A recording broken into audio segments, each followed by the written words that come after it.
الحمد للہ رب العالمین والصلاة والسلام علی سید المرسلین وعلی آلہ واصحابہ اجمعین، اما بعد فاعوذ باللہ من الشیطان الرجیم، بسم اللہ الرحمن الرحیم۔ ظہر الفساد فی البر والبحر بما کسبت ایدی الناس لیذیقہم بعض الذی عملوا لعلہم یرجعون۔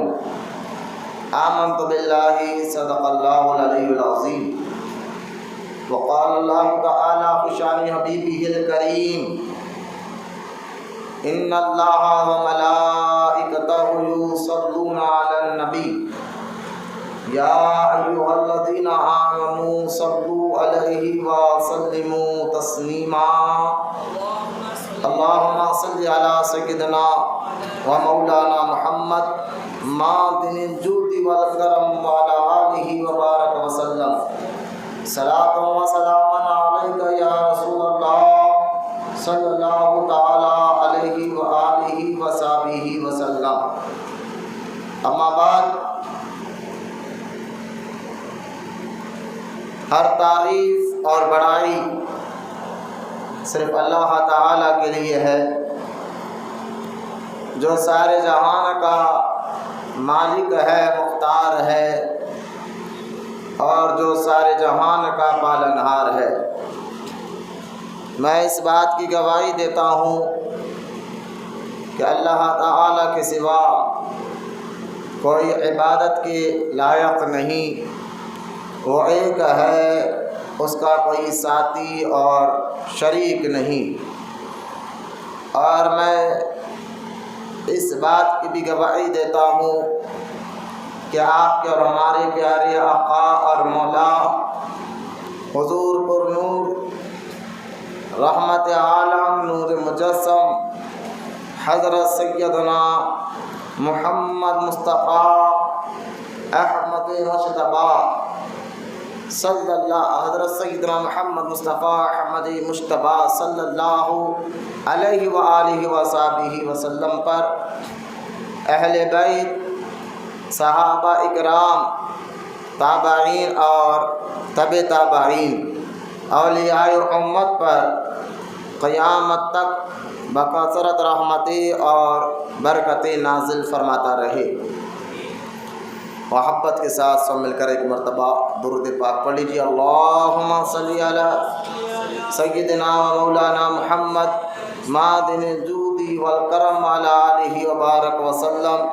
صلاۃ و سلام علیک یا رسول اللہ صلی اللہ تعالی علیہ وآلہ وصحبہ وسلم۔ معزز سامعین، نوجوان ساتھیوں، السلام علیکم ورحمۃ اللہ وبرکاتہ۔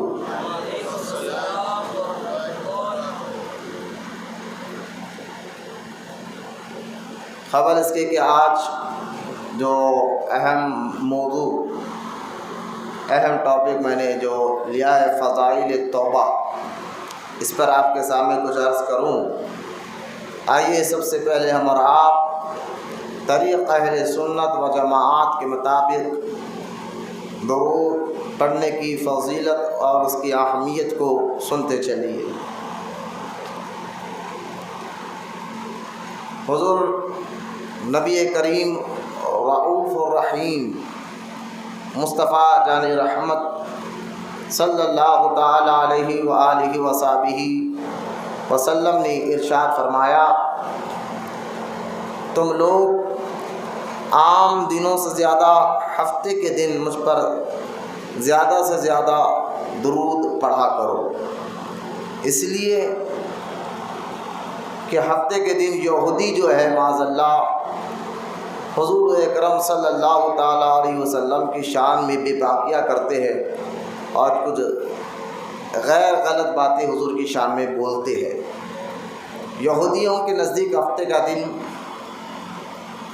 عید کا دن ہے، مبارک دن ان کے لیے، اور وہ خاص طور ہفتے کے روز جو ہے معاذ اللہ حضور اکرم صلی اللہ تعالیٰ علیہ وسلم کی شان میں بے باقیہ گستاخیاں کرتے رہتے ہیں اور غیر غلط باتیں کرتے رہتے ہیں۔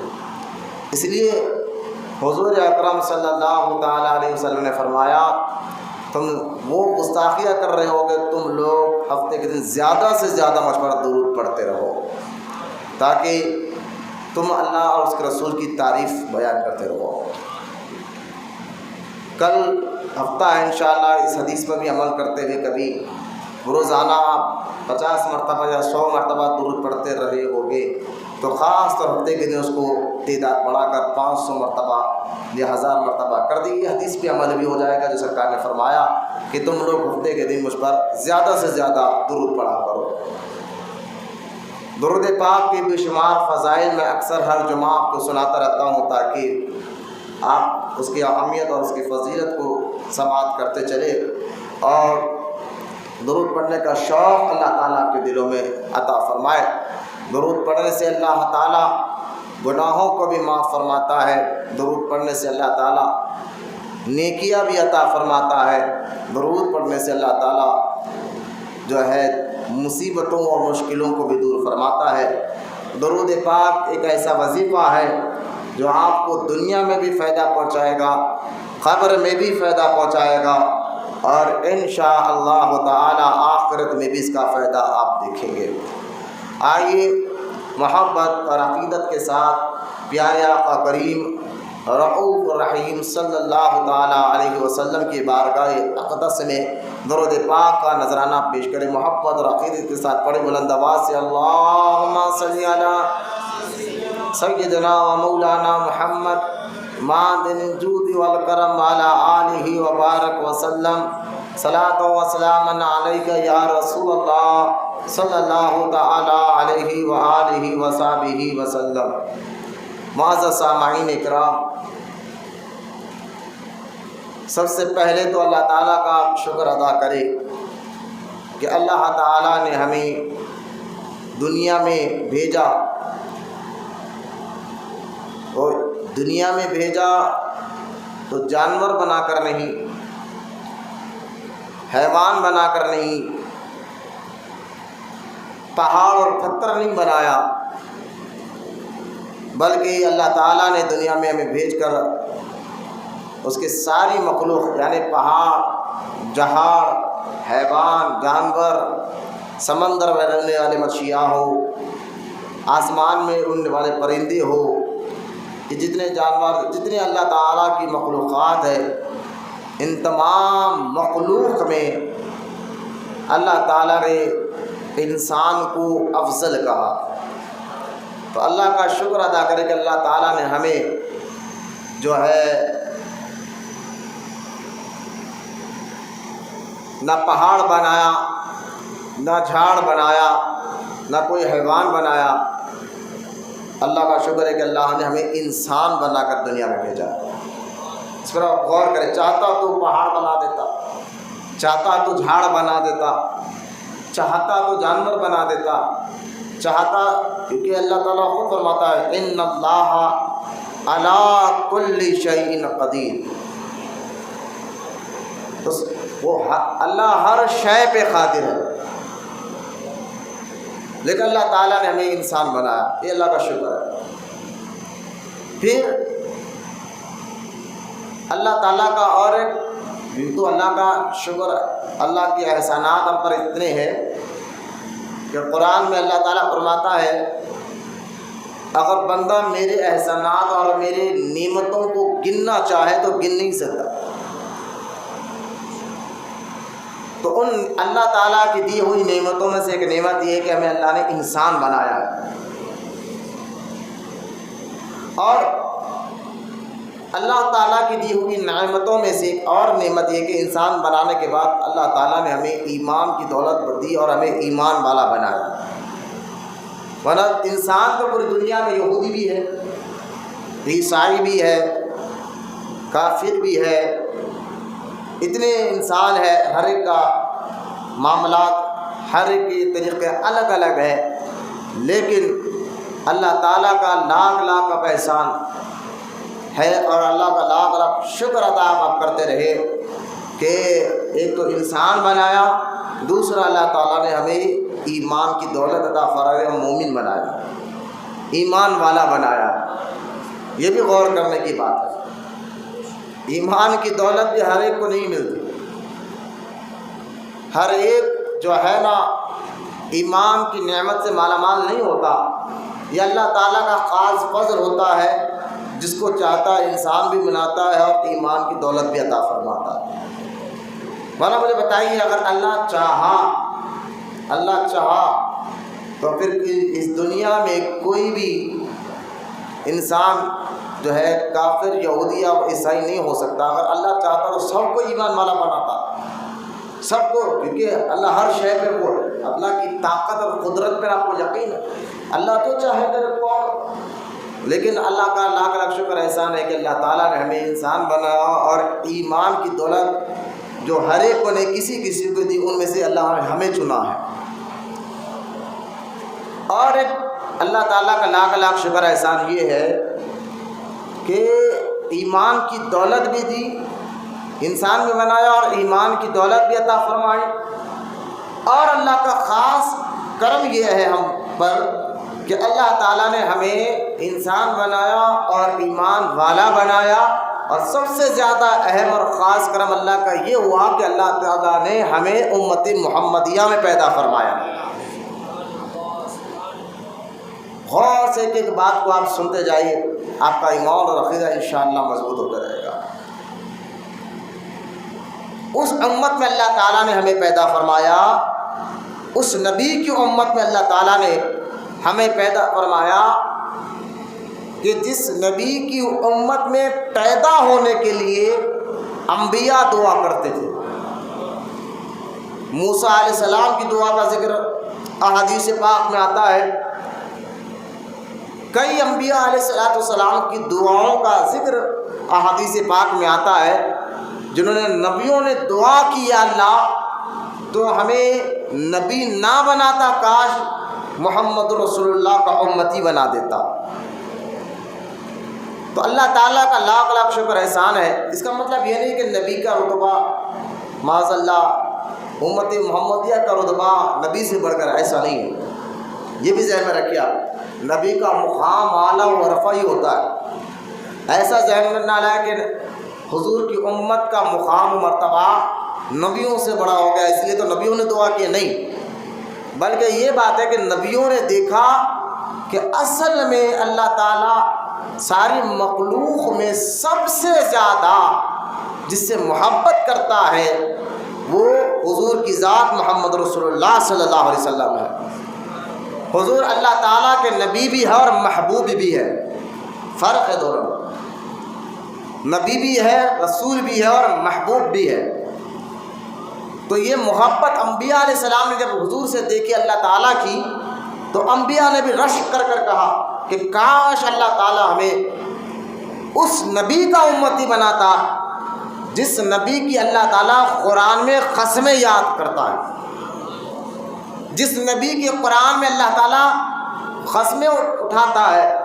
کہیں پر کہتا ہے والضحیٰ، محبوب تیرے چہرے کی قسم، کہیں پر کہتا ہے واللیل، محبوب تیرے زلفوں کی قسم، کہیں پر اللہ قرآن میں کہتا ہے والعصر ان الانسان لفی خسر، محبوب تیرے زمانے کی قسم، کہیں پر اللہ پاک فرماتا ہے لا اقسم بہذا البلد، محبوب شہر مکہ کی قسم، اس لیے وانت حل بہذا البلد، یہاں تو پیدا ہوا ہے۔ تو اللہ پاک حضور کی قسموں کو یاد کرتا ہے قرآن پاک میں، اور اللہ کہیں پر کہتا ہے وَرَفَعْنَا لَكَ ذِكْرَكَ، محبوب ہم نے تیرے خاطر تیرے ذکر کو بلند کر دیا ہے۔ کہیں پر اللہ قرآن میں فرماتا ہے اِنَّا أَعْطَيْنَاكَ الْكَوْثَرَ، محبوب بے شک یقیناً اے محبوب ہم نے تجھے بے شمار خوبیاں عطا فرمائی ہے، جس کی شمار نہیں، جس کی گنتی نہیں ہے۔ کہیں پر اللہ قرآن میں فرماتا ہے کہ جب حضور اکرم صلی اللہ تعالی علیہ وسلم نماز ظہر ادا کر رہے تھے، حضور کے دل میں خیال آیا کہ میں کعبے کو اپنا قبلہ بنا لوں، کیونکہ پہلے حضور جب اعلان نبوت کرے تو 16 مہینے تک جو ہے مسلمانوں کا کعبہ مکہ نہیں تھا، کعبۃ اللہ نہیں تھا قبلہ، بلکہ قبلہ جو ہے فلسطین مسجد اقصی تھا۔ مسجد اقصی مسلمانوں کا پہلا قبلہ تھا۔ لوگ جب نماز پڑھتے تھے تو مسجد اقصی کی طرف چہرہ کر کر نماز پڑھتے تھے، لیکن حضور صلی اللہ تعالی علیہ وسلم نے بھی 16 مہینے تک مسجد اقصی کی ہی طرف چہرہ کر کر نماز پڑھی۔ لیکن ایک دن حضور کے دل میں خیال آیا کہ میں مکہ میں جو کعبہ ہے اس کو اپنا قبلہ بنا لوں اور ادھر چہرہ کر کر نماز پڑھوں۔ اور نماز ظہر حضور ادا کر رہے تھے، 2 رکعت ہو چکی تھی، تیسری رکعت میں حضور تھے، اور حضور کے دل میں بار بار خیال آ رہا تھا کہ میں کعبے کو جو ہے اپنا قبلہ بناؤں نماز کا۔ اور یہ خیال آنا تھا، حضور نماز کی حالت میں اپنا مبارک چہرہ آسمان کی طرف کر رہے تھے تو سورہ بقرہ میں اللہ تعالیٰ نے وہ آیت مبارک اتاری جس میں اللہ پاک ارشاد فرماتا ہے، محبوب ہم تیرے چہرے کو دیکھ رہے ہیں، ہم تیرے چہرے کو دیکھ رہے ہیں۔ اب جو فوراً اسی حالت میں تو جو ہے چہرے کو پھیر لے اور کعبے کو اپنا قبلہ بنا لے۔ یہ شان جب انبیاء نے دیکھی حضور کی کہ ساری کائنات تو یہ چاہتے کہ اللہ راضی ہو جائے، حضرت انبیاء علیہ السلام چاہتے کہ اللہ راضی ہو جائے، ساری اللہ کی مخلوق تو وہی کام کرتی ہے جس سے اللہ راضی ہو جائے۔ تو آپ غور کریں، اللہ تعالیٰ قرآن میں سورہ والضحیٰ میں فرماتا ہے وَلَسَوْفَ يُعْطِيكَ رَبُّكَ فَتَرْضَىٰ۔ اس کا ترجمہ یہ ہے کہ محبوب ساری کائنات تو چاہتی ہے کہ میں راضی ہو جاؤں، لیکن میں چاہتا ہوں محبوب تو راضی ہو جائے۔ قرآن کی آیتیں واللہ میں آپ کو بتا رہا ہوں، حضور کی شان میں ایک نے کئی آیتیں مختصر طور پر میں آپ کو بتا رہا ہوں کہ یہ مقام و مرتبے کو جب انبیاء نے حضور کے مقام و مرتبے کو دیکھا تو انبیاء کو بھی رشک ہوا کہ کاش ہم نبی نہ ہوتے اور اس نبی کے امتی ہوتے۔ تو آپ اللہ کا شکر ادا کریں کہ اللہ تعالیٰ نے ہمیں انسان بنایا، ایمان والا بنایا اور ایسے نبی کی امت میں پیدا فرمایا جس نبی کی امت میں پیدا ہونے کے لیے نبیاں دعا کرتے تھے۔ اب آگے بڑھے، حضور کی امت میں ہمیں پیدا فرمایا۔ دیکھیں پہلے یہاں ایک اور بات میں آپ کو وضاحت کرنا چاہتا ہوں، وہ یہ ہے کہ ہم ایمان والے ہیں۔ اللہ تعالیٰ قرآن میں سورہ عصر میں فرماتا ہے وَالْعَصْرِ إِنَّ الْإِنسَانَ لَفِي خُسْرٍ۔ اس کا ترجمہ یہ ہے وَالْعَصْرِ، محبوب تیرے زمانے کی قسم، إِنَّ الْإِنسَانَ لَفِي خُسْرٍ۔ اللہ قرآن میں کہتا ہے محبوب تیرے زمانے کی قسم سارے انسان خسارے میں ہیں۔ یہ اللہ کہہ رہا ہے قرآن میں، سارے انسان خسارے میں ہیں۔ یہ کیا بات ہے؟ لیکن اللہ قرآن میں کہہ رہا ہے، کسی مفتی کا کلام نہیں، نہ کسی مفتی کا فتویٰ ہے، یہ قرآن میں اللہ فرما رہا ہے محبوب تیرے زمانے کی قسم سارے انسان خسارے میں، نقصان اٹھا رہے ہیں۔ اب آپ کہیں گے کیسے خسارے میں ہے؟ آج انسان، پہلے انسانوں کو آپ دیکھیں تو ان کو پہننے کا لباس الگ تھا، آج انسان نے ترقی کر لی، ان کا لباس الگ ہے۔ پہلے انسان اگر شروعات میں دیکھیں آج سے ہزاروں سال پہلے تو انسان جو ہے نا کپڑے پہننے کا اس کو ڈھنگ نہیں تھا، وہ اپنے جسم پر پٹے باندھ لیا کرتا تھا۔ لیکن آج ترقی ہو گئی ہے، انسان کے پاس ایک سے کپڑا ہے پہننے کے لیے۔ پہلے انسان کئی دور سفر کرنے کے لیے پیدل جایا کرتے تھے، لیکن آج ترقی ہو گئی ہے کہ آج انسان جو ہے گاڑی بن گئی ہے، پلین بن گیا ہے، ٹرین بن گیا ہے، مہینوں کا سفر گھنٹوں کا سفر منٹوں میں ہو رہا ہے۔ آپ جانتے ہیں اگر آپ دیکھیے آج سے 100 سال پہلے بھی آپ چلے جائیں، 80-90 سال یا 100 سال پہلے بھی جب جہاز نہیں بنا تھا، جدہ سے جو آج لوگ حج کے لیے جاتے ہیں یا عمرے کے لیے جو لوگ جاتے ہیں، آج ان کا ایئرپورٹ اگر وہ مکہ میں اتر رہے تو جدہ ایئرپورٹ پہ اترتے ہیں۔ جد کہتے ہیں اماں کو، عربی میں جدہ اماں کو کہتے ہیں۔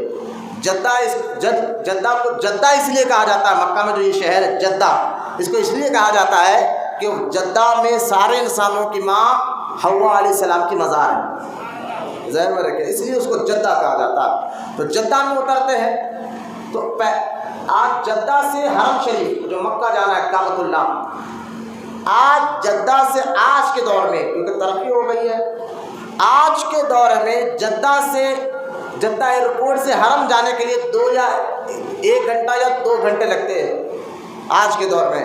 لیکن اگر آپ پلٹ کر 100 سال پہلے چلے جائیں تو پہلے جدہ سے حرم جانے کے لیے 3 دن لگتے تھے۔ آپ غور کریں، 3 دن لگتے تھے پیدل، کیونکہ نہ ٹرین تھی نہ کاریں تھے، لوگ پیدل جاتے تھے یا اونٹوں پر جاتے تھے یا گدھوں پر جاتے تھے۔ پہلے تو دور سے آدمی، آج ہم 4 گھنٹے میں مکہ میں رہتے ہیں، ورنہ آدمی 6 مہینے سفر کرنا پڑتا تھا، اس کے بعد وہ مکہ پہنچتا تھا۔ لیکن میں بتا رہا ہوں ترقی ہو گئی ہے کہ جو جدہ سے حرم جانے کے لیے 3 دن لگتے تھے، آج 1 گھنٹہ لگ رہا ہے۔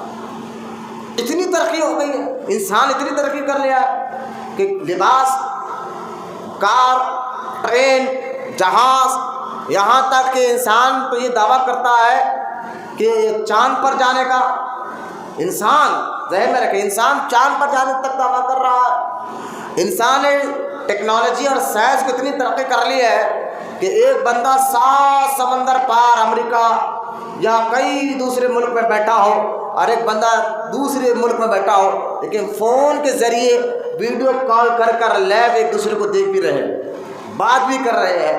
اتنی ترقی انسان کر لیا ہے، لیکن قرآن جو ہے نا، یاد رکھیں قرآن میں جو باتیں ہیں اللہ کے کلام میں، یہ باتیں ایسا نہیں ہے کہ پہلے 1400 سال پہلے جو قرآن اترا تو پہلے کی باتیں ہیں، نہ، قرآن میں جو باتیں ہیں وہ قیامت تک کے لیے ہے۔ ہاں، آپ قرآن پر تو ایمان رکھتے ہیں نا، قرآن میں جو باتیں ہیں وہ قیامت تک کے لیے ہے۔ ایسا نہیں کہ 1400 سال پہلے قرآن اترا باتیں وہاں ختم ہو گئی ہے، آج انسان ترقی کر لیا، آج بہت سے معاملات ہیں کہ نا، آپ ایمان والے اب ذہن میں بیٹھا قرآن قیامت تک کے لیے ہدایت دیتا۔ پھر اللہ تعالیٰ نے، ہمارا ایک سوال یہ ہے کہ انسان جب اتنا ترقی کر لیا، پلین بن گیا ہے، راکٹ بن گیا ہے، ٹرین بن گیا ہے، مہینوں کا سفر گھنٹوں کا سفر منٹوں میں ہو رہا ہے، اور جیسے ایک سے ایک لباس بن گیا ہے، ٹیکنالوجی سائنس ترقی کر رہی ہے، بندہ ایک چھوٹے سے فون میں میلوں دور بلکہ 7 سمندر دور بندے کو دیکھ رہا ہے، بات کر رہا ہے، لیکن قرآن کہتا ہے نا، انسان خسارے میں، انسان، اللہ قرآن میں والعصر انسان والعصر ان الانسان لفی خسر، انسان خسارے میں ہے، محبوب تیرے زمانے کے قسم۔ اور یہ کلام بندوں کا نہیں، اللہ کا کلام ہے۔ ارے بھائی انسان ترقی کر لیا، اپنے اللہ کہتا نہیں خسارے میں ہے۔ تو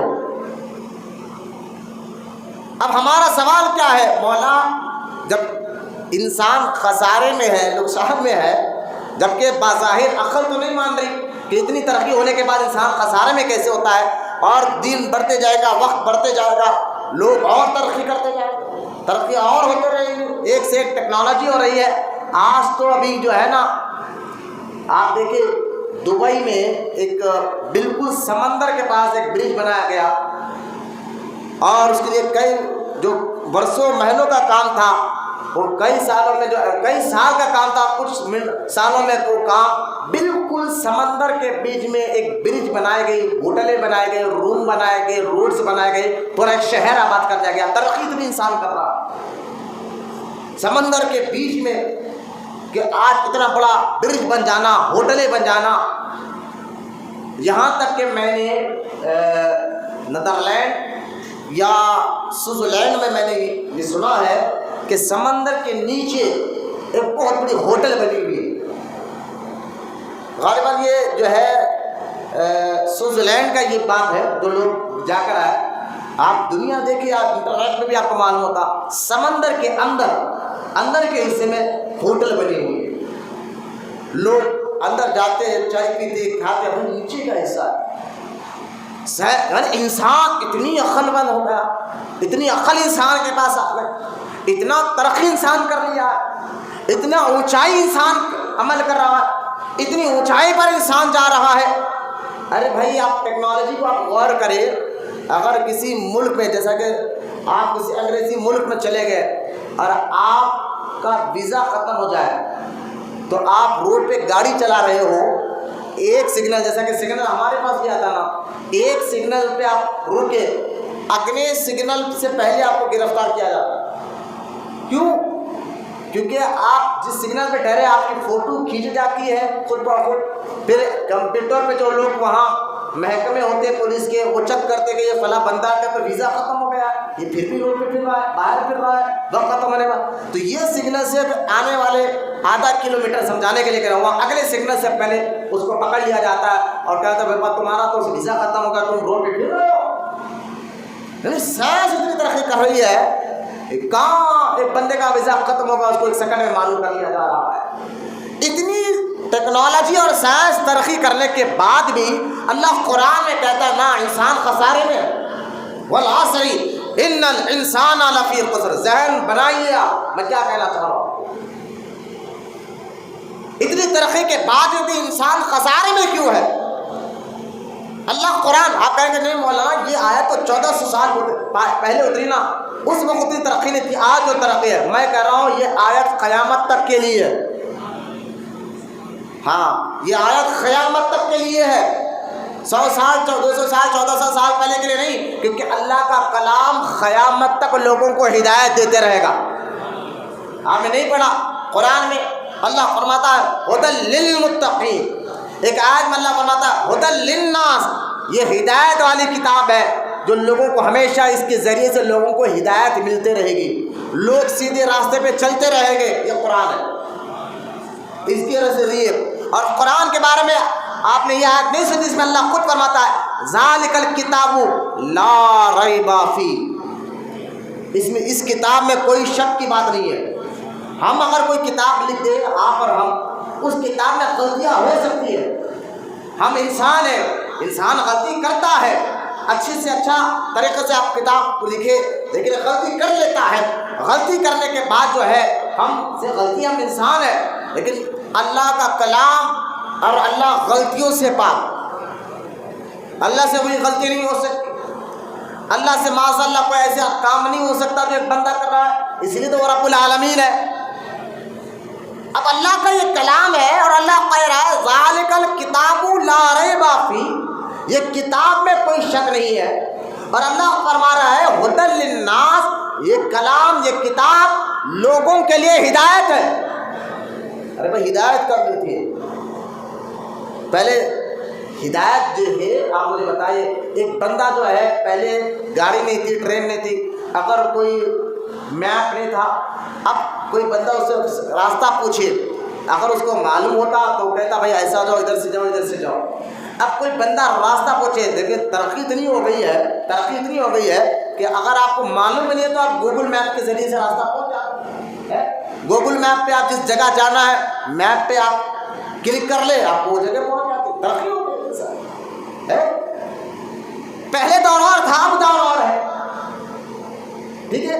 پہلے دور گوگل میپ کا نہیں تھا، پہلے کے دور کے لوگ جو ہے نا گھڑی کو دیکھ کر، آج ہم آسان سے ٹائم معلوم کرتے کیا ٹائم ہو رہا ہے، پہلے کے لوگ صرف آسمان کو دیکھ کر ٹائم معلوم کرتے، چاند اور سورج کو دیکھ کر ٹائم معلوم کرتے۔ ترقی ہے تو پہلے دور کے جو معاملات وہ آج کے دور میں نہیں چلتے۔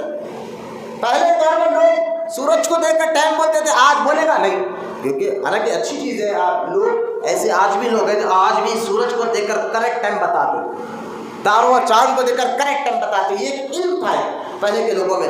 لیکن آج سہولت بہت زیادہ ہو گئی ہے، گھڑیاں بن گئی، آپ کو سورج دیکھنے کی ضرورت نہیں ہے۔ لیکن پہلے دور کی باتیں، جیسا دور ترقی کرتے جائے گا وہ باتیں پیچھے ختم ہو جائے گی، نئی باتیں، نیا ریسرچ، نئی ترقی کے کام بڑھتے جائیں گے۔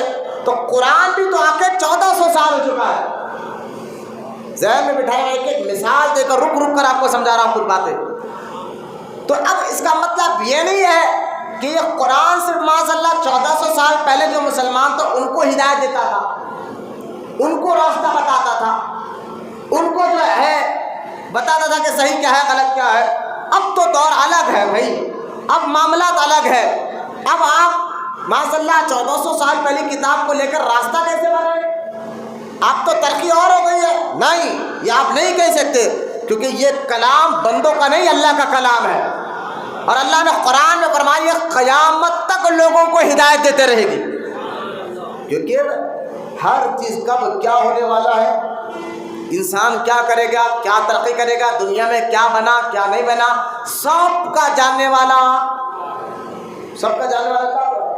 جب اللہ سب جانتا ہے تو جب اللہ تعالیٰ نے کلام نازل پر اپنے محبوب پر، اور اللہ یہ بھی جانتا کہ یہ کلام قیامت تک رہنے والا ہے اور لوگ اس کے ذریعے سے ہدایت لیتے رہیں گے قیامت تک۔ اب اللہ تو پہلے سے جانتا ہے کہ لوگ کتنی ترقی کر لیں گے۔ اب ہمارا تو نہیں جانتے تھے کہ ایک دور میں فون آئے گا، جانتے تھے نہیں جانتے تھے، لیکن اللہ کو ہر چیز کا علم ہے۔ اللہ قرآن میں فرماتا ہے عالم الغیب والشہادہ، نہیں فرمایا سورہ حشر میں هو اللہ الذی لا الہ الا هو عالم الغیب والشہادہ، اللہ وہ ہے جس کے سوا کوئی عبادت کے لائق نہیں، اللہ کے علاوہ کوئی عبادت کے لائق نہیں۔ عالم الغیب والشہادہ، وہ ہر غیب کی خبر جاننے والا ہے۔ ہم اور آپ نہیں بتا سکتے کل کیا ہونے والا ہے، آگے چل کر کیا ترقی ہوگی، اور کیا کیا دنیا بھر میں کیا کیا ریسرچ ہوگی، کیا کیا لوگ بنائے، کیا کیا سائنٹسٹ جو ہے کس قسم کے بارود بنائیں گے، کس قسم کے جو کیا کیا معاملات ہوتے رہیں گے، یہ ہم اور آپ نہیں جانتے۔ اللہ تو ہر چیز کا جاننے والا ہے، اللہ تو ہر چیز کا جاننے والا ہے۔ جب اللہ ہر چیز کا جاننے والا ہے تو 1400 سال پہلے قرآن کو مکمل کر دیا اور فرمایا اب یہی کلام قیامت تک، سمجھے بات کو، یہی کلام اب قیامت تک تمہیں ہدایت دے گا، قیامت تک ہدایت دے گا۔ مطلب کیا ہے؟ مطلب یہ ہے کہ اس کلام میں اللہ تعالیٰ نے قیامت تک کے باتیں اندر داخل فرما دی ہے اس کلام کے ذریعے۔ اب جتنی ترقی ہے آپ کو تھیوری قرآن سے ہی ملے، تھیوری جو ہے یعنی تھیوری یوں سمجھیے بندہ پہلے کوئی چیز کو سمجھتا ہے تب اس چیز کو بناتا ہے۔ فون تھوڑا ہی بنا، فون بنانے سے پہلے فون کو سمجھا گیا ہو نا، اس کے بعد فون بنایا گیا۔ تو تھیوری ہے جب پہلے سمجھیں گے تو بنائیں گے نا، سائنٹسٹ جو بھی چیز بنا رہے دنیا بھر میں پہلے سمجھو بعد میں بناؤ۔ اب معاملے سے بعد آپ دیکھیں جہاز کو بنایا کیسے ہے، تو پہلے سمجھا بعد میں بنایا نا ہے۔ تو جہاز کو بنانے کی سمجھ دی کس نے؟ بولے اللہ نے دی، بالکل دی، یقیناً اللہ ہی نے سمجھ دی ہے، لیکن ذریعہ قرآن کو بنایا کہ ایک انسان ہوا میں ایک سواری کے ذریعے اڑ سکتا ہے، یہ سمجھ دینے والا اللہ ہے قرآن میں۔ اس سمجھ کو لے کر یہاں سائنسدانوں نے ترقی کی ہے۔ ہمارے علماء نے یہاں تک فرمایا جو سائنس آج کے دور میں ترقی کر رہی ہے، ہمارا چیلنج ہے اس سائنس کے پیچھے، اس ترقی کے پیچھے راز اللہ کا کلام اور قرآن ہے۔ بولے کہ وہ کیسا مولانا؟ آسان سمجھا رہا ہے بات کو میں آپ کو، سائنس جو آج ترقی کر رہی ہے اس کو سمجھ دینے والا اللہ کا کلام ہے۔ اب بولے وہ کیسا؟ مجھے بتائیے، ایک انسان ہوا میں اڑ سکتا ہے لیکن جب سمجھا نہیں تو اڑے گا کیسے؟ تو اڑ سکتا ہے، کیسے اڑ سکتا ہے، وہ کون سی سواری ہے، کس طرح اڑ سکتا ہے، یہ سمجھ دینے والا قرآن۔ آپ کہیں گے وہ کیسا؟ میں نے کہا آپ نے نہیں پڑھا سبحان الذی اسریٰ بعبدہ؟ اللہ قرآن میں سورہ بنی اسرائیل 15ویں پارے میں نہیں کہہ رہا کہ پاک ہے وہ ذات جو اپنے بندے کو راتوں رات لے کر گئے آسمانوں پر؟ تو یہ سمجھ پہلے قرآن نے دی کہ آسمانوں پر بھی بندے جا سکتے ہیں، ہوا میں اڑ سکتے ہیں، وہ سمجھ دی، اس کے ذریعے سمجھ کو سمجھنے کے بعد قرآن کے ذریعے سمجھنے کے بعد پلین بنائے گئے۔ تو ذہن میں بٹھایا کہ کلام الہی اللہ کا کلام معاذ اللہ ایسا نہیں کہ 1400 سال پرانا کلام ہے، 1400 سال پرانی کتاب ہے، اب اس میں آج دور ترقی کر رہا ہے بھائی، جو 50-60 سال پہلے جو معاملات تھے وہ آج نہیں ہے۔ تو میں کہتا ہوں جو 1400 سال پہلے کے معاملات تھے وہ آج نہیں ہے۔ اگر آپ یہ کہیں گے قرآن 1400 سال پہلے اترا ہے تو آپ یہ ذہن میں بٹھا لیں کہ قرآن بندے کا نہیں اللہ کا کلام ہے، اور اللہ تعالیٰ اس قرآن کو قیامت تک کے ہدایت کے لیے بنایا۔ ہر جواب آپ کو قرآن سے ملے گا، بس سمجھنے والے کی سمجھ چاہیے۔ اب اللہ فرما رہا ہے وَالْعَصْرِ إِنَّ الْإِنسَانَ لَفِي خُسْرٍ، اے محبوب زمانے کی قسم انسان خسارے میں ہے. میری طرف نظر رکھیں. اب آپ سوال کہیں گے مولانا پھر انسان اس خسارے میں سے باہر آئے کیسا, نکلے کیسا؟ تو اللہ فرماتا ہے آؤ میرے بندو پریشان مت ہو, میں ہی اس کا جواب دیتا ہوں. اللہ آگے فرماتا ہے, آپ سنیں, انسان خسارے میں تو فائدے میں کون ہے؟ اللہ فرماتا ہے والعصر ان الانسان لفی خسر. محبوب تیرے زمانے کی قسم انسان خسارے میں ہے. اب فائدے میں کیسا, نقصان سے باہر آئے کیسا؟ اللہ فرماتا ہے فائدہ مند کون ہے؟ ان الذین آمنوا وعملوا الصالحات. اللہ فرماتا ہے بے شک جو لوگ ایمان لائے, آپ دیکھیں اب خسارے سے باہر آ گئے تو ایمان لائے. ان الذین آمنوا وعملوا الصالحات. ہاں سارے انسان تو خسارے میں ہے, لیکن کامیاب وہ ہے جو ایمان لائے. اصل کامیابی کیا ہے؟ اصل کامیابی ایمان ہے. ان الذین آمنوا. اب آپ کسی کافروں کو ترقی پہ ترقی کر رہا ہے, آپ پریشان مت ہوئے, اللہ کے کلام پر یقین رکھنا بھی چاہیے جس میں اللہ فرماتا ہے تو اس کی ترقیوں کو دیکھ کر تو حیران نہ ہو بندے کہ وہ تو پھر بھی خسارے میں ہے, پھر بھی وہ خسارے میں ہے, نقصان میں ہے. اصل کامیابی یہ نہیں ہے کہ بندہ بلڈنگیں بنا لے, اصل کامیابی یہ نہیں ہے کہ بندہ کروڑوں روپے کما لے, اصل کامیابی یہ نہیں ہے کہ بندہ جو ہے گاڑیوں پہ گاڑیاں خرید لے. اصل کامیابی کیا ہے؟ جو ایمان لائے. ان الذین آمنوا, جو ایمان لائے, وعملوا الصالحات. جو ایمان والوں کو اللہ تعالیٰ نے کامیاب کہا, وہ کامیاب ہے جو ایمان لائے. اب سوال یہ اٹھتا ہے اچھا ٹھیک ہے ایمان لائے کامیاب ہو ایمان والا, لیکن پہلے آج ہمارا حال یہ ہے کہ ہم تو 11ویں کریں گے, الحمدللہ کرنا بھی چاہیے, اس کا بالکل کریں, لیکن آج میں اب رو رہا ہوں, جو دنیا چل رہی ہے آپ دیکھیے. آپ 11ویں میں ایک بندہ جو ہے دیکھے بنا رہا ہے غوث اعظم کے نام پر کھانا کھلانے کے لیے. چھٹی شریف آئی, چلو ماشاء اللہ بندہ دیکھ چلا رہا ہے, اور جو ہے اس کو جو ہے کھانا کھلا رہا ہے, قوالی کر رہا ہے. جیسے کسی کا انتقال ہو جائے, چلو وہ زیارت کے نام پر بکرے کاٹے, اب اتنا ضروری سمجھ گیا ہے, چہلم کر لے, تیسوا کر لے, چہلم کر لے, بولے نہیں یہ کام. اب اس بندے جو 11ویں کر رہا ہے, چھٹی شریف کر رہا ہے, بزرگوں کے آستانے پر آ رہا ہے, اگر آپ اس سے پوچھیں ٹھیک ہے بھائی آپ یہ سارے کام کر رہے ہیں, لیکن میرا ایک سوال یہ ہے آپ بتائیے کہ آپ ہم تو ایمان والے ہیں نا؟ بولے ہاں ہم ایمان والے ہیں, لیکن پہلے آپ بتائیے ایمان کا مطلب کیا ہے؟ ارے بھائی برسوں سے تم غوث اعظم کی نیاز کر رہے ہو, برسوں سے تم, اور سمجھ رہے ہو کہ صرف نیاز کر ہم جنت میں چلے جائیں گے, نیاز کرنے سے ہم کامیاب ہو جائیں گے؟ نیاز کرنا مستحب ہے, اور الحمدللہ میں نے کئی بار یہاں دلائل دیے ہیں نیاز پر. میں نیاز کے خلاف نہیں ہوں, بزرگوں کے آستانے کے خلاف معذاللہ نہیں ہوں, ہم تو ان کے ٹکڑوں پہ پلتے ہیں بزرگان دین کے. آپ کہیں گے یہ کیا بات کر رہے ہیں آپ, بزرگان دین کے ٹکڑوں پہ پلتے ہیں؟ بولے ہاں, حدیث پاک میں, مشکات میں حدیث پاک ہے, اللہ کے رسول صلی اللہ علیہ وسلم نے خود ارشاد فرمایا اللہ کے کچھ نیک بندے زمین پر ہمیشہ رہیں گے, اور اللہ تعالیٰ ان کے وسیلے سے آسمانوں سے بارش برسائے گا, اور ان کے وسیلے سے لوگوں کو رزق بانٹے گا. میں نے کہا رزق اللہ تعالیٰ نیک بندوں کے وسیلے سے بانٹتا ہے, نیک بندوں کے وسیلے سے بارش ہوتی ہے, حدیث پاک ہے. یہ کہنا کہ بزرگوں کے ٹکڑوں پہ ہم پلتے ہیں کوئی غلط نہیں ہے, لیکن اس کو ہی دین سمجھ لینا یہ غلط ہے. ہم صرف یہ نا بزرگان دین کے عرس تو کر رہے ہیں, فاتحہ تو دلاتے ہیں, 11ویں تو کرتے ہیں, چھٹی تو کرتے ہیں, لیکن جو اہم معلومات ہمیں رہنا چاہیے وہ ہمیں معلوم ہوتی ہے.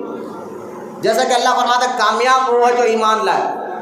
اب سوال ہمارا یہ ہے بھائی چلو اللہ تو کہتا ہے سارے انسان خسارے میں, ایمان والا کامیاب ہے. اب سوال یہ ہے کہ ایمان کہتے کس کو ہے, معنی کیا ہے, مطلب کیا ہے ایمان کا؟ کئی نوجوان بچے ہیں, بوڑھے ہیں, یقین جانیے ایمان کا صحیح معنی اور مطلب نہیں بتا سکے. اگر آج مجمع اللہ ماشاء اللہ اگر اتنے لوگ بیٹھے, کسی ایک کو میں اٹھا کر کچھ چلے جناب آپ بتائیے ایمان کا معنی کیا ہے, مطلب کیا ہے؟ کیوں؟ کیونکہ ہم جاننا ہی نہیں چاہتے. جب ایمان کا کوئی معنی اور مطلب ہی نہیں جانتے تو پھر یہ آپ کا عمل، یہ آپ کی تیاری، یہ آپ کی چھٹی شریف، یہ آپ کا عرس بنانا، یہ پیسے خرچ کرنا، یہ سارا بے فائدہ ہوگا جب آپ ایمان ہی کو نہیں سمجھے تو اعمال کو کیا سمجھیں گے؟ لہذا ایمان کا صحیح معنی اور مفہوم مطلب آپ کو سمجھنا ہوگا۔ ایمان کا معنی ہے، اب سمجھ غور سے، ایمان کا معنی ہے ایک لفظ ایمان۔ ایمان کا اگر اردو ٹرانسلیشن کیا جائے، دیکھیں قرآن میں اللہ کیا کہہ رہا ہے؟ جو لوگ ایمان لے وہ کامیاب ہے، سارے انسان خسارے میں۔ تو ایمان کیا ہے؟ تو ایمان کا معنی مطلب ایمان یہ عربی لفظ ہے، اس کا اردو کا مطلب ہے مان لینا۔ اردو کا مطلب کیا ہے؟ مان لینا۔ اور آگے اور آسان کر بتاتا ہوں، ایمان کا معنی ہے یقین کر لینا۔ ایمان کا کیا معنی ہے؟ یقین کرنا ہے۔ کیا کرنا؟ یقین کرنا۔ اب یقین کس کو کہتے ہیں؟ یقین، ہاں، جب ایمان کا معنی یقین کر لینا ہے تو یقین کس کو کہتے ہیں؟ پھر بھائی اگر آپ سے آپ کا لوگ کہے تو ارے میاں فلاں واقعی کچھ اس کے بارے میں کچھ بول رہا تھا، ہاں میرے کو بھی یقین نہیں ہے لیکن ہاں ہو بھی سکتا 50-50۔ تو جس بات پہ آپ کو 50-50 نظر آئے، جس بات پہ آپ کو شک نظر آئے، وہ یقین نہیں ہے۔ یقین اس کو نہیں کہتے، ذرا غور کریں، یقین کہتے ہیں کس کو ہے؟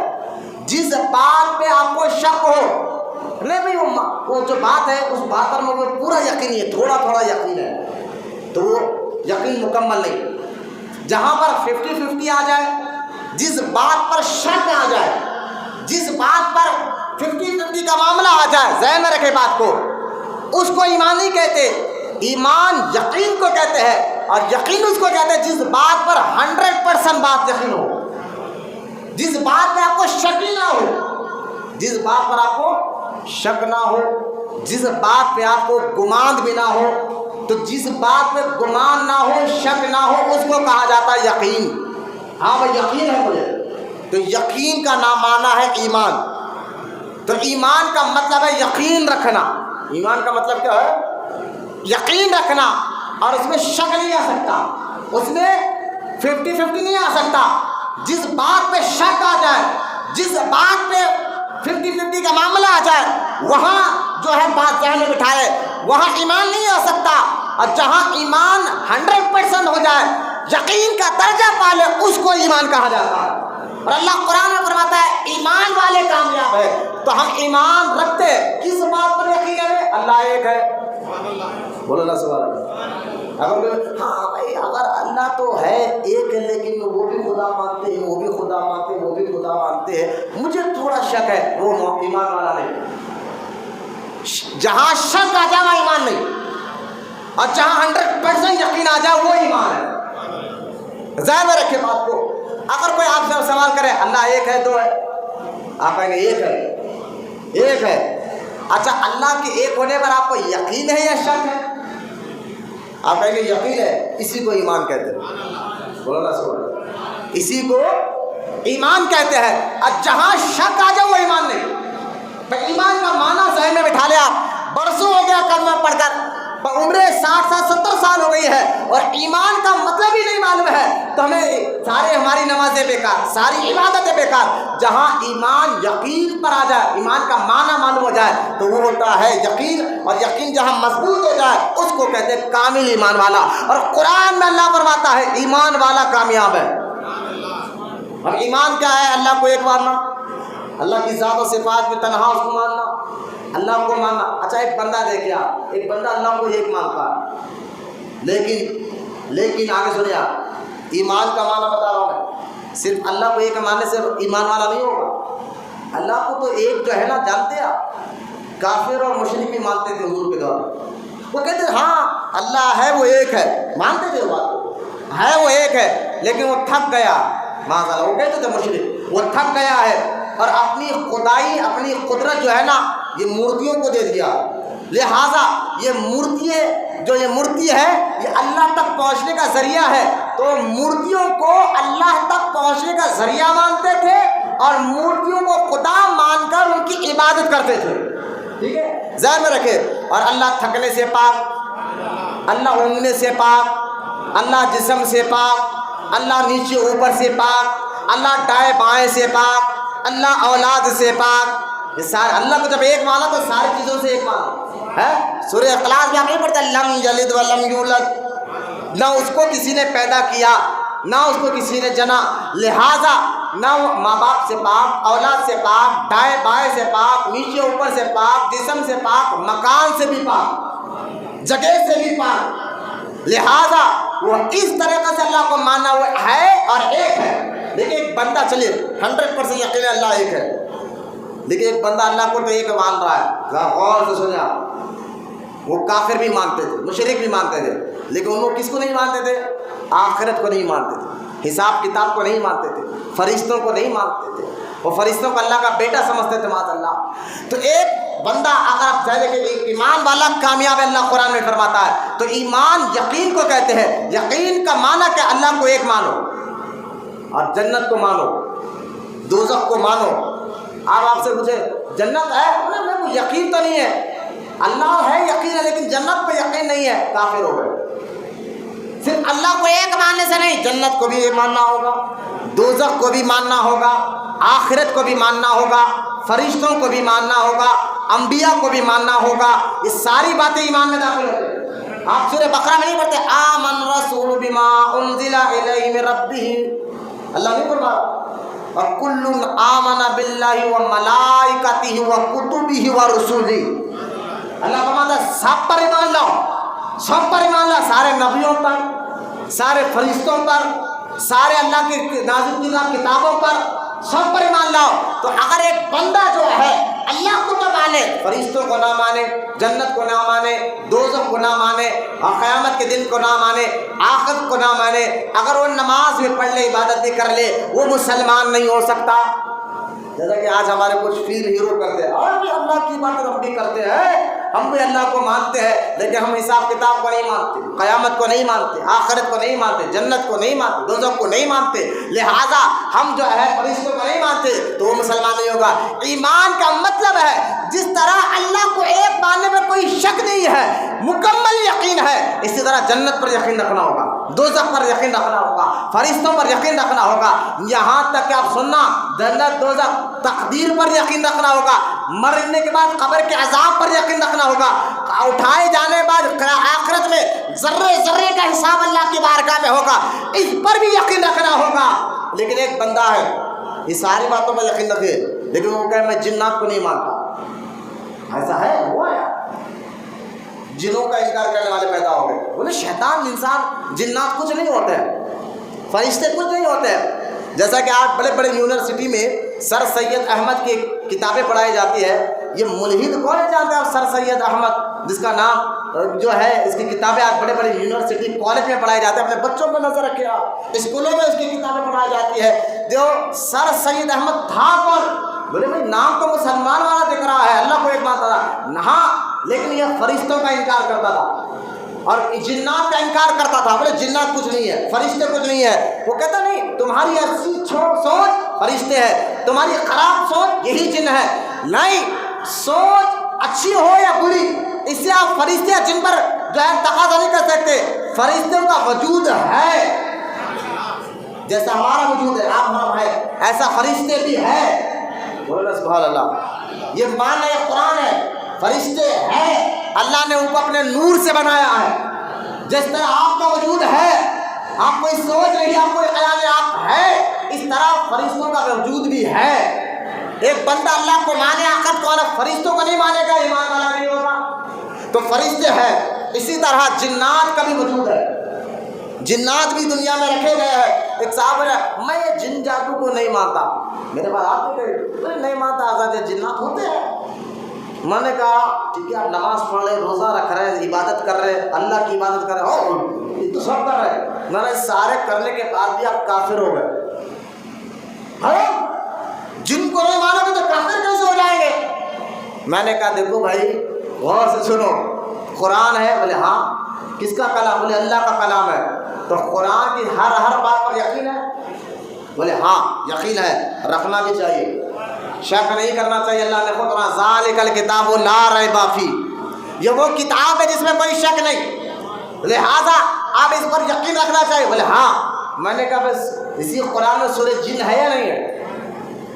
بولے ہاں سورہ جن ہے، ورنہ جنات ہے تبھی تو قرآن میں سورہ جن آیا ہے۔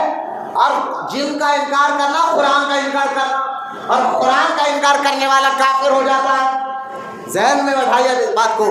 تو جنات بھی ہے کیونکہ سورہ جن آیا ہے، اور قرآن میں سامری جادوگر کا ذکر آیا ہے۔ موسیٰ علیہ السلام کے دور میں جو سامری جادوگر نے ایک پتل کی گائے کو پڑھ کر اس میں جان ڈال دی، وہ پتل کی گائے بات کرنے لگی، تو لوگوں کو سامری جادوگر نے کہا تھا کہ لوگوں یہ موسیٰ علیہ السلام کا خدا اس کے اندر آ گیا معاذ اللہ، تو 70,000 مسلمان کافر اور مرتد ہو گئے تھے، اس پتل کی گائے کو خدا ماننے لگ گئے۔ یاد ہے کیا؟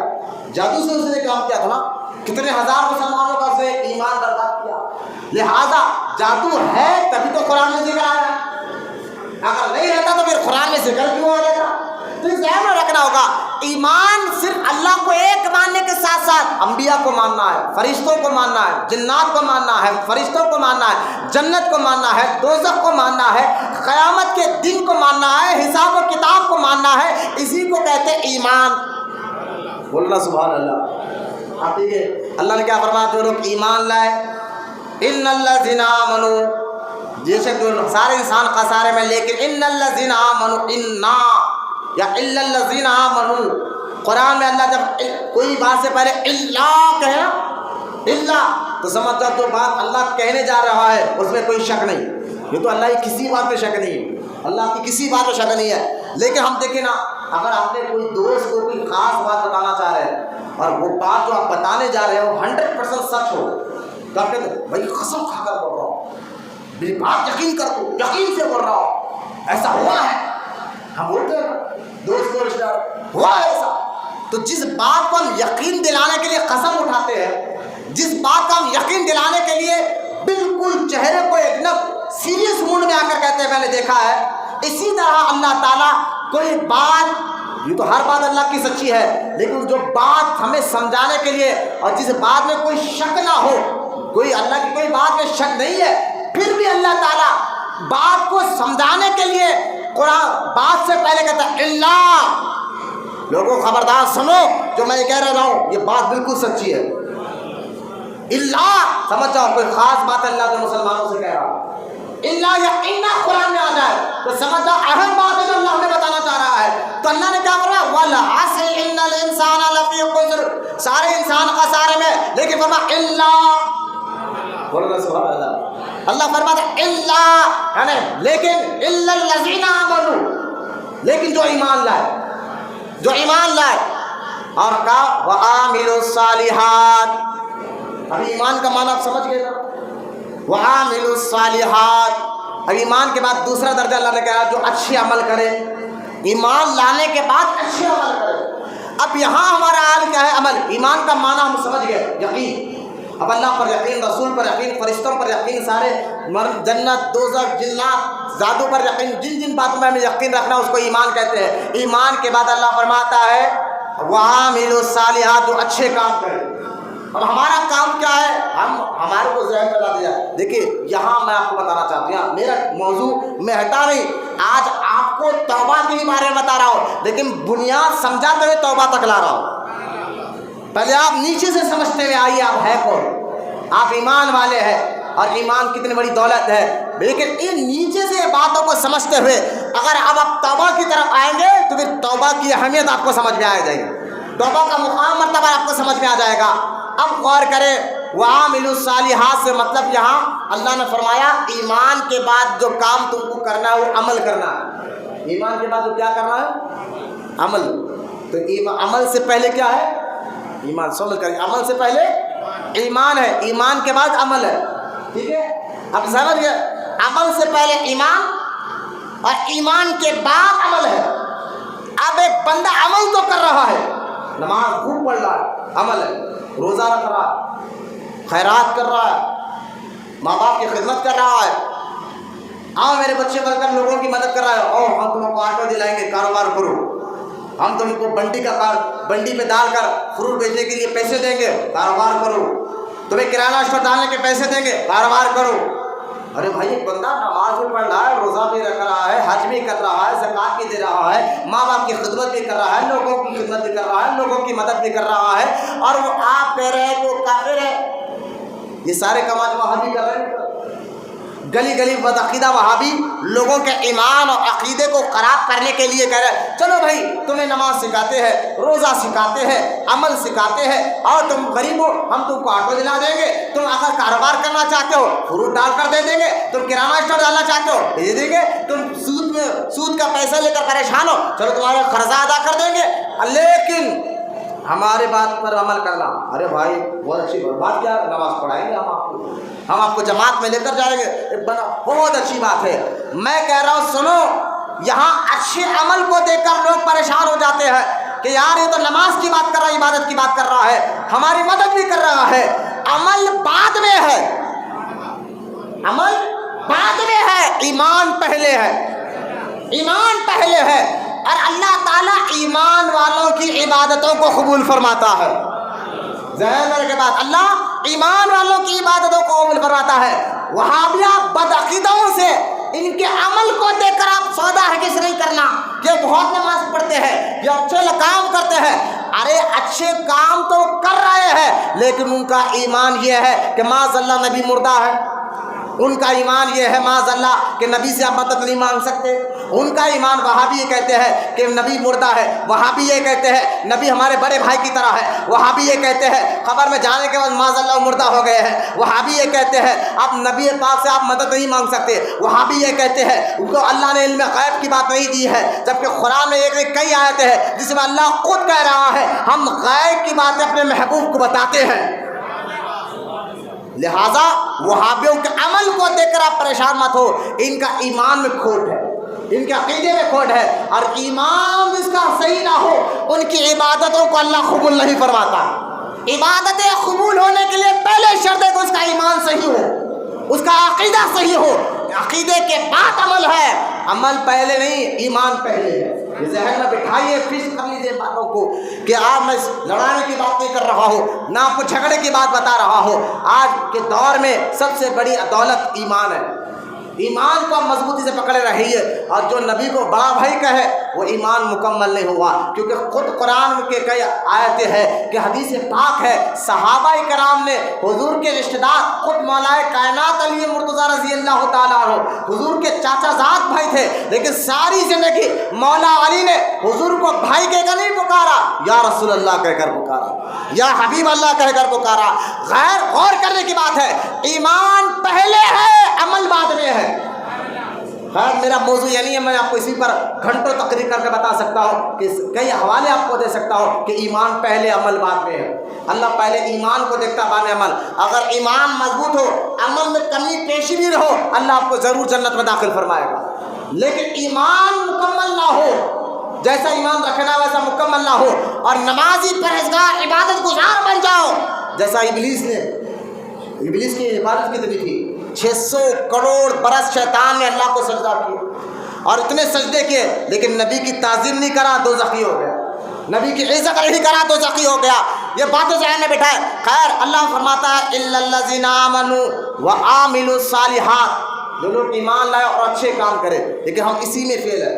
ہمیں جو ہے نا حال ہمارا یہ ہے کہ ہم اچھے کام میں ہم سمجھ رہے صرف نماز پڑھ لیں گے، باقی کا جو کام کرو وہ کرنا چاہیے، ہمیں کوئی کیا خبر ہے، چلو نماز پڑھ لو، داڑھی کاٹے کوئی پرواہ نہیں، نماز پڑھ لو، جھوٹ بولے کوئی پرواہ نہیں، نماز پڑھ لو، غیبت کر لے کوئی پرواہ نہیں، نماز پڑھ لو، شراب پی لے کوئی پرواہ نہیں، نماز پڑھ لو۔ ہم سمجھ رہے ہیں نماز ہی دین ہے، اچھا کام صرف نماز ہے، اس کے بعد ماں باپ کو گالی دینا، حلال حرام کمانا، سود سے کام کرنا، یہ سارے کام جائز، بس آپ نماز پڑھ لیجئے جناب، نماز پڑھنے کے بعد آپ سب کام کر سکتے ہیں نا۔ قرآن آپ دیکھیں جو لوگ نماز بھی پڑھتے ہیں ان لوگ کو میں کیا بتاؤں، آج کے دور کا حال یہ ہو گیا ہے کہ مسلمان ہے، نماز تو نماز ہے، مسجد میں آ کے بیٹھنے کا طریقہ تک نہیں جانتا، یہ مسلمان ہے۔ یہ ہمارا حال ہے کہ مسجد میں آنا کیسا ہے، بیٹھنا کیسا ہے، کس طرح کئی بچوں کو بتایا جاتا ہے کہ بھائی مسجد میں آئے نا تو باہر ہاتھ پیر پوچھ کے مسجد میں آنا. اب تو بچے نا، ایک صاحب کو دیکھا گیا ہے، آپ نے بھی دیکھا ہوگا ایسے لوگوں کو، بیچاروں کے چہرے پہ بیٹھ داڑھی ہو گئی، لیکن پہلی سب میں آ کے امام صاحب رکعت باندھ کے چل رہی ہے نماز چل رہی ہے، انہوں پہلی سب میں آ کے پوچھ رہے. شرم ہونا چاہیے ہے. جبکہ قرآن امام صاحب قرأت شروع کر چکے ہیں، نماز شروع ہو چکی ہے. یہاں تک کہ حکم ہے کہ جب نماز امام شروع کر دے فوراً آ کر رکعت باندھ لے اور ثنا پڑھ لے. ثنا بھی نہ پڑھے، کیونکہ قرأت جب امام شروع کر دے تو قرآن کا سننا فرض ہے، قرآن کا سننا فرض ہے. لیکن ہم تو ہاتھ پر، وہ بھی مسجد کے پہلی صف میں آ کر شرم. نوجوان یہ نماز ہو گیا ہے؟ نماز میں کتنی غلطیاں ہم کرتے ہیں ہمیں تو پتہ نہیں ہے. مسجد میں آنے کا آپ کہیں گے بھائی مسجد ہم تو سنے وضو کا پانی پورا وقت کو پہنچو، تھوڑا بہت جو ہے جسم کا رہن دو. میں نے کہا ہاں بالکل صحیح سوچے، لیکن اتنا پوچھنا ضروری ہے کہ اس کے ٹپ کے مسجد میں نہ گرے. کیوں؟ کیونکہ مسجد کے جو جس پانی سے آپ پانی وضو کر رہے ہیں وہ استعمال شدہ پانی ہے، اس پانی سے آپ کے گناہ دھولے گئے ہیں، اور وہ پانی مسجد کے اندر نہیں گرایا جاتا. اس کے ٹپکے داڑھی میں سے ٹپکے گر رہا ہے، ہاتھ میں ٹپکے گر رہا ہے. مسجد میں آنے شرم آنی چاہیے. جو لوگ مسجد کے اندر آ کر ہاتھ پیر پہنچتے ہیں، میں ان سے کہتا ہوں جناب تم جاؤ کسی آفس میں اور بڑے سیٹ کے سامنے یا کسی بڑے عہدیدار کے سامنے بیٹھ کر ہاتھ پوچھ کر بتاؤ کہ ہمارے پاس ہمت ہے، پوچھ کے بتاؤ کہ تم نہیں. کیوں؟ بولے نہیں آفس میں کیسے ہم ہاتھ پیر پہنچے گے؟ بڑے آفیسر کے سامنے، کمشنر ہو، ڈی سی پی ہو، یا ہمارے پاس جس کو نوکری دینا ہے سیٹ کے سامنے ہاتھ پیر پہنچ کے بتاؤ. میں نے شرم ہونا چاہیے تمہیں یہ تو معلوم ہے کہ آفس میں کیسے جانا ہے. جب باس کے سامنے جاتے ہو تو گھر میں تیار ہو کر آتے ہو، اور اللہ کے گھر میں آ کر ہاتھ پیر پہنچنا یہ کتنا بڑا ہے. یہ تو ہم صرف نماز کے بچہ سوئے گا جاؤ بیٹا منہ دو، درود پاک پڑھے ایک مرتبہ، جاؤ بیٹا جا منہ دھو لے کے مقدر ہے کیا. یہ حال ہمارا آ گیا بیٹا. یہ بچے پیچھے جو بیٹھے ہوئے ہیں سامنے آ جاؤ، ٹیکا لے کر مت بیٹھو اور آستین چھوڑو، سینے کی کنڈیاں لگاؤ. ہم اللہ کے گھر میں بیٹھے، جم میں نہیں آئے ایکسرسائز کرنے کے لیے. یا دل بھی جھکنا چاہیے، سر بھی جھکنا چاہیے، تبھی نماز میں سکون آئے. نماز میں انشاءاللہ جو ہے تبھی آپ کو سکون ملے گا.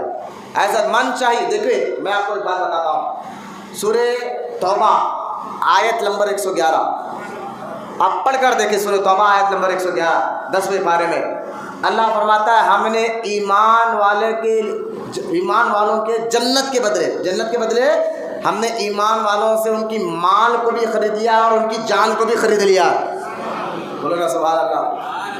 مال کو اللہ قرآن میں کہہ رہا ہے کہ ہم نے ایمان والوں کے مال اور جان کو جنت کے بدلے خرید لیا ہے. آپ مجھے ایک بات بتائیے، کوئی چیز آپ کا فون ہے، آپ کسی کو بیچ دے، سودا ہو گیا آپ کا، اب آپ کا اس فون پہ آپ کا کوئی راہ چلے گا، کوئی حکم چلے گا؟ آپ اپنے من چاہے، کیونکہ آپ بیچ چکے ہیں، سودا ہو چکا ہے، آپ اس کو بیچ چکے ہیں.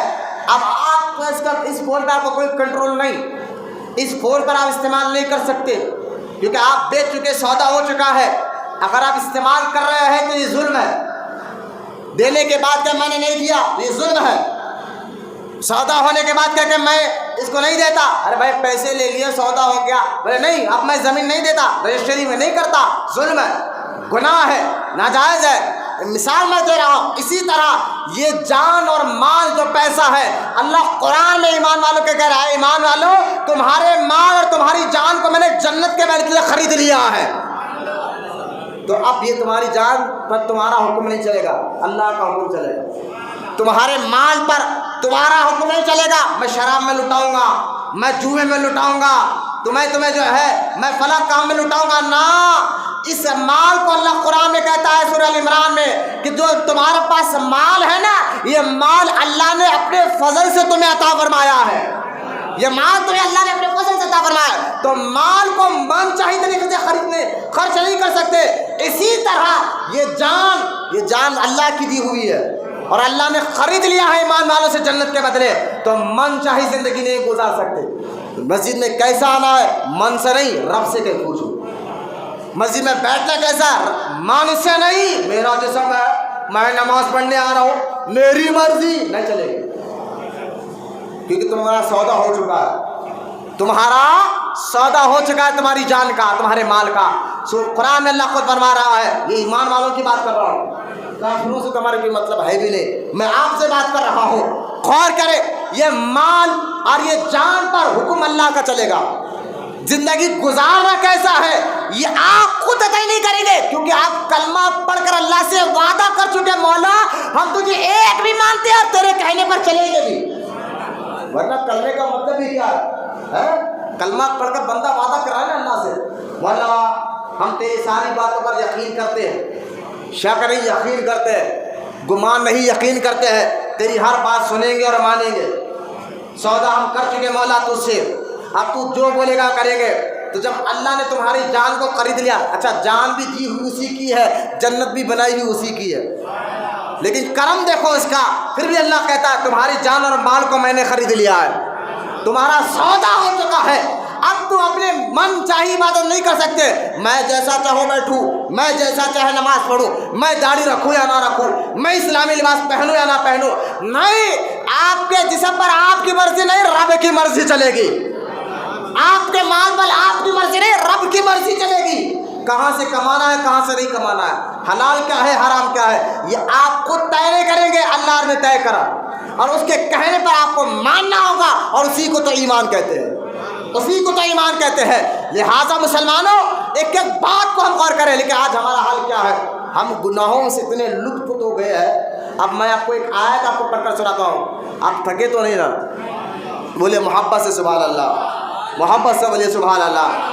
اب دیکھیں میں قرآن کی ایک آیت سنا جا رہا ہوں، اس سے انشاءاللہ سارے ایمان والے، کیونکہ یہ مال یہ جان اللہ نے خرید لیا، اب اس پر اپنی من چاہی بات نہیں چلے گی، اسی لیے میں کہتا ہوں بعض لوگ کو بولتا ارے بھائی نماز کچھ بھی پڑھو اللہ قبول کر لیتا ہے، ابے اسی رب نے فرمایا کہ نماز پڑھنا کیسا ہے، من چاہی عبادت اللہ قبول نہیں کرتا، رب چاہی عبادت کرو، جیسا رب چاہتا وہ طریقے پہ عمل کرو، لیکن آج ہمارا حال یہ ہے کہ ہم غلطی کو غلطی مانے گا، بولو آنکھ منہ ناک ٹیڑھے ہو جائے گا، ہے یہ حال ہمارا ہے۔ تو مسجدوں میں وضو کا پانی نہیں آئے گا، مسجد میں جب بھی آئیں گے تو باہر منہ ہاتھ پہنچ کر اندر کریں گے نا انشاءاللہ، اس پہ عمل کریں گے اپنی زندگی پر، یہ حکم ہے اللہ کا کہ آپ مسجد کے باہر تیار ہو کر اندر آئیں گے، اندر آ کر ہاتھ منہ نہیں پہنچے گا، ذہن بٹھائے، بڑے بزرگوں سے اب بچوں سے ادب ہاتھ جوڑ کر کہہ رہا ہوں یہ دین ہے ہمارا، سمجھو۔ آج مسجدوں میں دل کیوں نہیں لگ رہا ہے؟ ہمارا دل تو روڈیوں کے ساتھ لگتا ہے، پہلوانوں کے ساتھ لگتا ہے، سود خوروں کے ساتھ لگ رہا ہے معاذ اللہ، شرابیوں کے ساتھ رکھتا ہے، لیڈروں کے ساتھ رکھتا ہے، گھنٹوں ہوٹلوں میں بیٹھیں گے، گھنٹوں چبوتروں میں بیٹھ جائیں گے، لیکن مسجد میں دل نہیں لگتا، جیسا کچھ دیر ہو جائے تو ہم آپ پیلا کر کے کہتے ہیں مولانا بات ختم کرو جلدی نماز پڑھاؤ، لہٰذا جہاں ہمارا دل لگنا چاہیے تھا وہاں تو لگتا نہیں، حرام اور ناجائز کام میں ہمارا دل لگ رہا ہے، کیوں؟ کیونکہ ہم زندگی کو اپنی من چاہی زندگی گزارنا چاہتے ہیں، لیکن ایمان والوں تمہارا سودا ہو چکا ہے، اللہ نے فرمایا ہے میں نے تمہارے جان اور مال کو جنت کے بدلے خرید لیا ہے، اب اس میں تمہارا حکم نہیں رب کا حکم چلے گا، تمہاری مرضی نہیں رب کی مرضی چلے گی۔ یہ اگر ایمان ہے تو یہ باتیں ذہن میں بٹھانے کے لائق، بٹھائیں گے، اپنی زندگی کو تبدیل کرو، اپنے اخلاق کو بدلو، مسجد میں کیسے آنا ہے، نماز کیسے پڑھنا ہے، یہ ساری باتیں سیکھنا ہوگا۔ اب میں آپ کو سورہ روم 21ویں پارے کی آیت سناتا ہوں کہ بندہ جو ہے نا عمل کیوں نہیں کرتا، عمل کرنا اور بات ہے، چھوڑنا اور بات ہے، گناہ کرنا اور بات ہے، گناہ کو صحیح سمجھنا ایک اور بات ہے۔ ذرا ان باتوں کو ذہن میں بٹھانے سے پہلے میرے آپ قرآن میں یہ آیت مبارکہ آپ سن لیجیے، اللہ قرآن میں فرماتا ہے سورہ روم آیت نمبر 41، اللہ فرما رہا ہے ظہر الفساد فی البر والبحر بما کسبت ایدی الناس لیذیقہم بعض الذی عملوا لعلہم یرجعون۔ اللہ قرآن میں فرماتا ہے کہ چمکی اور خرابی، خشکی اور تری، ذرا غور سے سنیں، میں بہت آسان کر قرآن کا یہ معنی سامنے سورہ روم ہے 21واں پارہ ہے آیت نمبر 41 ہے، اب ترجمہ سنیں، اللہ فرماتا ہے ظہر الفساد، سنو چمکی اور خرابی، یعنی اس کی چمکی یعنی اس کی قسمت خراب ہے، کون وہ چمکی خرابی کیا ہے؟ اللہ فرماتا ہے خشکی اور تری میں، خشکی سمندر کو، تری زمین کو کہتے ہیں. خشکی اور تری میں ان برائیوں سے اللہ فرمایا بما کسبت، ان برائیوں سے ایدی الناس جو لوگوں نے اپنے ہاتھوں سے کمائے. خشکی اور تری میں لوگ ان برائیوں کی وجہ سے جو لوگوں نے اپنے ہاتھوں سے کمائے، لِيُذْهِقَهُمْ بَعْضَ الَّذِي عَمِلُوا لَعَلَّهُمْ يَرْجِعُونَ. اور لوگوں نے اپنے ہاتھوں سے کمائے تاکہ انہیں ان کے بعض کو تکوں کا مزہ چکائے، کہیں وہ باز آ جائے. مطلب یہ ہے اللہ فرما رہا ہے خشکی اور تری میں جو لوگ پریشان ہیں، بیمار حال ہے. آج مسلمان ساری زندگی میں آج کے اس دور میں پریشان کیوں ہے؟ کیوں وہ پریشان ہو رہا ہے؟ کیوں اس کی عزت گھٹ رہی ہے؟ کیوں وہ بیماریاں پیدا کر رہا ہے؟ کیوں نئے نئے قسم کے بیماریاں آ رہے ہیں؟ اللہ قرآن میں فرماتا ہے خشکی اور تری میں جو تمہارے اندر بیماریاں پیدا ہو رہی ہے، بما کسبت ایدی الناس، وہ تمہارے ہاتھ کی کمائی ہوئی برائیوں کی وجہ سے ہے، گناہوں کی وجہ سے ہے، غلط کاموں کی وجہ سے ہے، جس کی وجہ سے اللہ قرآن. مطلب یہ ہے علماء اس آیت کا معنی بتاتے ہیں جب گناہ زیادہ ہونے لگ جاتے ہیں، جب غلط کام زیادہ کام ہونے لگ جاتے ہیں، جب بے حیائی کا کام کھلا ہونے لگ جاتا ہے، بے حیائی شراب کھلا بیٹھنے لگ جائے. لوگ مسلمان ہیں، میں یہاں اہل ایمان کی بات چل رہی ہے، غور کرے، اور کھلا ایک مسلمان شراب پینے لگ جائے، بے حیائی کا کام کرنے لگ جائے، ماں باپ کو گالی دینے لگ جائے، ارے ناپ اور تول میں کمی کرنے لگ جائے، ناجائز کام کرنے لگ جائے. بازاروں کا حال آپ کو معلوم ہے، مارکیٹوں کا حال آج آپ کو معلوم ہے، آج زمینوں پر کون کس طرح کا غریب لوگوں کا خزا کرے حالات آپ کو معلوم ہے. آج بندہ شراب میں کوئی شراب پینے میں شرم نہیں کرتا، آج سود لینے یا دینے میں کوئی شرم کی بات نہیں کرتا. آج یہ حال ہو گیا ہے کہ مسلمان برائیوں میں عام ہوتا جا رہا ہے. اللہ فرما رہا ہے یہ تم کر رہے ہو نا، تو اس کی وجہ سے نئی نئی بیماریاں پیدا ہوں گی. یہ قرآن کہہ رہا میاں باہر بیٹھو، بچے آ رہے جا رہے، بیٹھ کے دیکھو، تم جاؤ، اگر چہرے پہ پانی مارو نیند آ رہی تمہارے کو بھی درود پاک پڑھے ایک مرتبہ. یہ حال ہو گیا ہے ہمارا. یہ فون میں اگر گھنٹوں بیٹھو نیند نہیں آئے گی، ہے سود خورو روڈیوں کے ساتھ بیٹھو تو نیند نہیں آئے گی. یہ بوجھ، یہ مسجد جمعہ کا بیان لوری نہیں ہے آپ کو، یہ اللہ کا کلام پڑھا جا رہا ہے. ایک ایک بات کو انشاءاللہ آپ کوشش کریں. اور اللہ قرآن میں فرماتا ہے تم میرے لیے کوشش تو کرو، میں تمہارے لیے راستوں کو آسان کر دیتا ہوں. آپ سستی بھگانے کی کوشش کریں، اللہ کرم فرمائے گا انشاءاللہ. آپ دیکھیں نا آج ہمارا سستی کہاں ہے. اگر اعلان ہو جائے یہاں پر کہ چلو بھائی جو نماز میں سستی نہیں دکھائے گا اس کو نماز ہونے کے بعد 5,000 روپے دیا جائیں گے. آپ دیکھو چہرے کتنے خوش ہو کے بیٹھے گا، نا سکون سے بیٹھو. نماز کے بعد 5,000 ملتے مجھے مارنا، نہ سستی دکھے گی، نہ بیماری دکھے گی، نہ ٹائم دکھے گا، نہ کہیں جانے کا ذہن میں دل میں خیال آئے گا. بیٹھو نفس، یہ ہماری نفس ہو گئی، یہ ہمارے خیالات ہو گئے. اللہ رحم کرے ہم پر.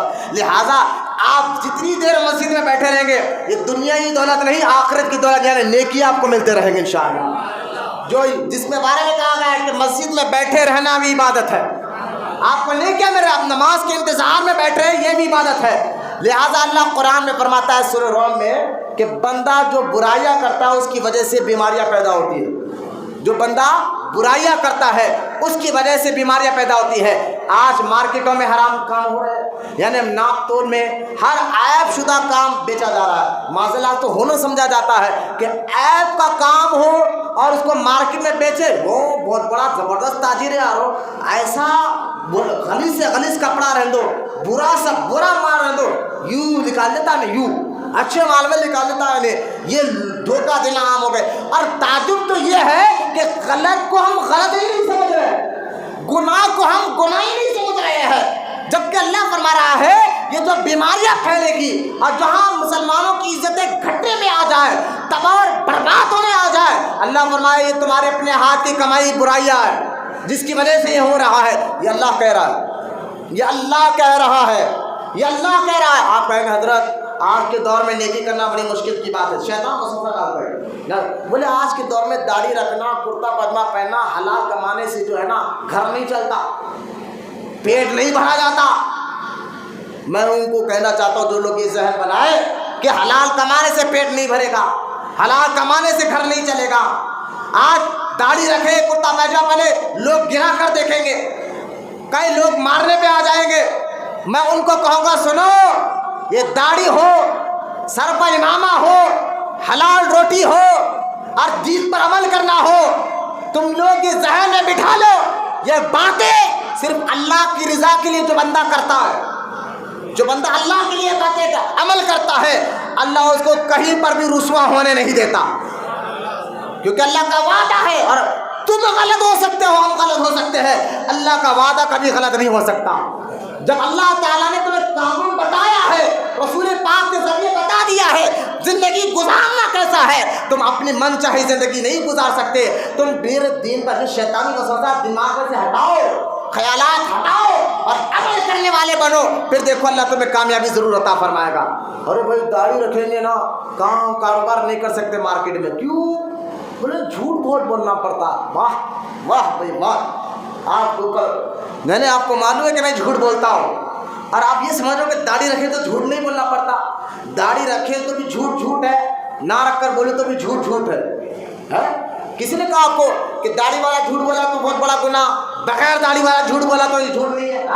جھوٹ تو جھوٹ ہے، حرام تو حرام ہوگا، چاہے داڑھی رکھ کر کرو یا بغیر داڑھی رکھ کر کرو۔ یعنی شیطان اور نفس ہمیں یہ وسوسے ڈالتا ہے، کئی باتیں ہیں، کئی وجہ سے ہم گناہ، لیکن آج ہمارا میں رونا اس بات کا نہیں کہ بندہ اسلام مسلمان ہے، اسلام سے دور ہو رہا ہے، اطاعت رسول سے دور ہو رہا ہے، رونا تو اس بات کا آج کے دور میں ہے کہ بندہ گناہ کو گناہ نہیں سمجھ رہا ہے، غلطی کو غلطی نہیں مان رہا ہے۔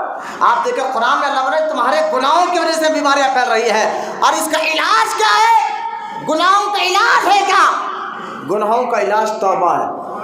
بولنا سبحان اللہ، بولے محبت سے سبحان اللہ۔ سورہ بقرہ آیت نمبر 2 اللہ ارشاد فرماتا ہے کہ بے شک اللہ توبہ کرنے والوں کے گناہوں کو معاف فرماتا ہے۔ بولنا محبت سے سبحان اللہ، اللہ توبہ کرنے والوں کے گناہوں کو، اور یہاں تک اللہ فرماتا ہے جو بندہ توبہ کرتا ہے اللہ قرآن میں فرماتا ہے میں اس سے محبت کرتا ہوں۔ محبت سے بولے سبحان اللہ۔ اب دیکھیں قرآن میں اللہ تعالیٰ نے ایک نہیں کئی آیتیں قرآن پاک میں ہے، میں آپ کو ترجمہ سناتا ہوں۔ سورہ بقرہ میں اللہ فرماتا ہے پھر آدم علیہ السلام نے اپنے رب سے کچھ کلمات سیکھے تو انہوں نے ان کی توبہ قبول فرما لی، بے شک وہی توبہ قبول کرنے والا ہے۔ یہاں آدم علیہ السلام، بھلے یہ بات ذہن میں رکھ لے، نبیوں سے گناہ نہیں ہوتا،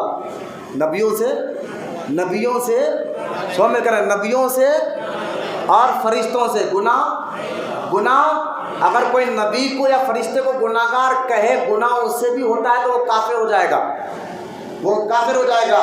نبی معصوم ہوتے ہیں، نبی معصوم کا معنی، معصوم ہم بچوں کو بولتے ہیں ارے معصوم ہے، نا معصوم کا معنی یہ نہیں ہے جو یہ قرآن کہہ رہا ہے، معصوم کا معنی وہ ہے جو گناہ کر ہی نہیں سکتا۔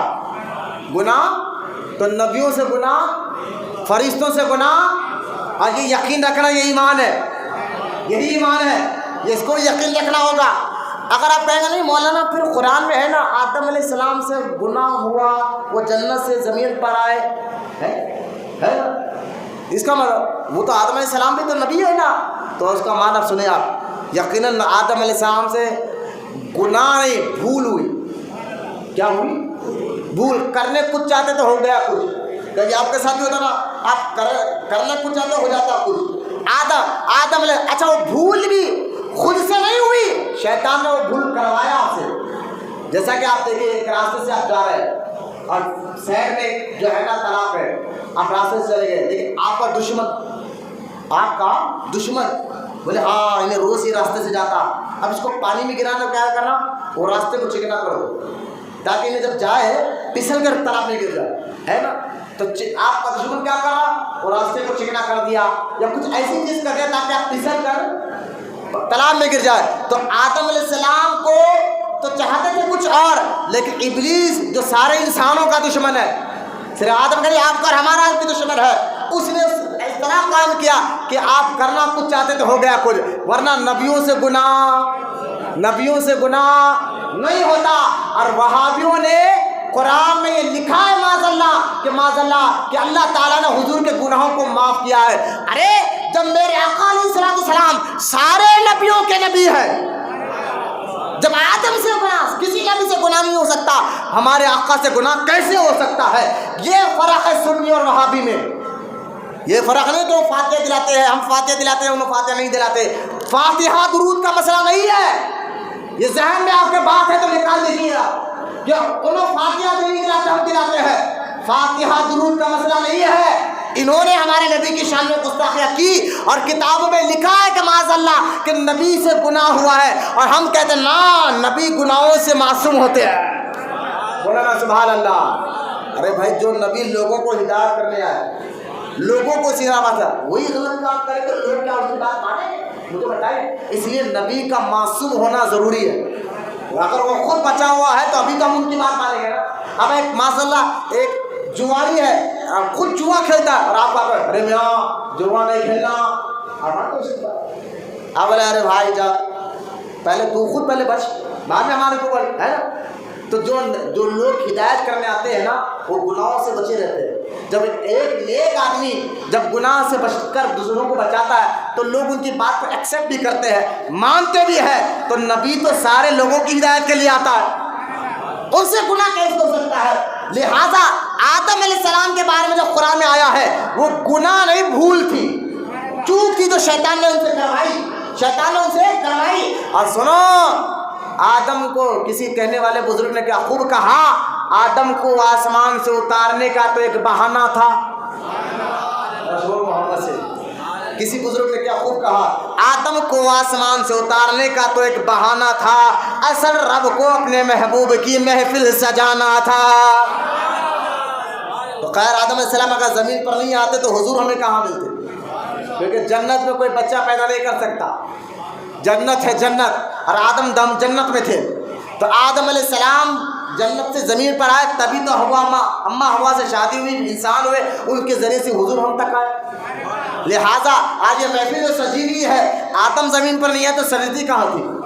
لہٰذا غور کرے۔ خیر میں آپ کو یہ بتا رہا ہوں، قرآن میں اللہ تعالیٰ نے فرمایا توبہ، یعنی غلطیوں سے بیماریاں پھیلتی ہیں، گناہوں سے بیماریاں پھیلتی ہے، گناہوں سے زندگی میں ذلت آتی ہے، گناہوں سے یہاں ایمان والے کی بات چل رہی ہے۔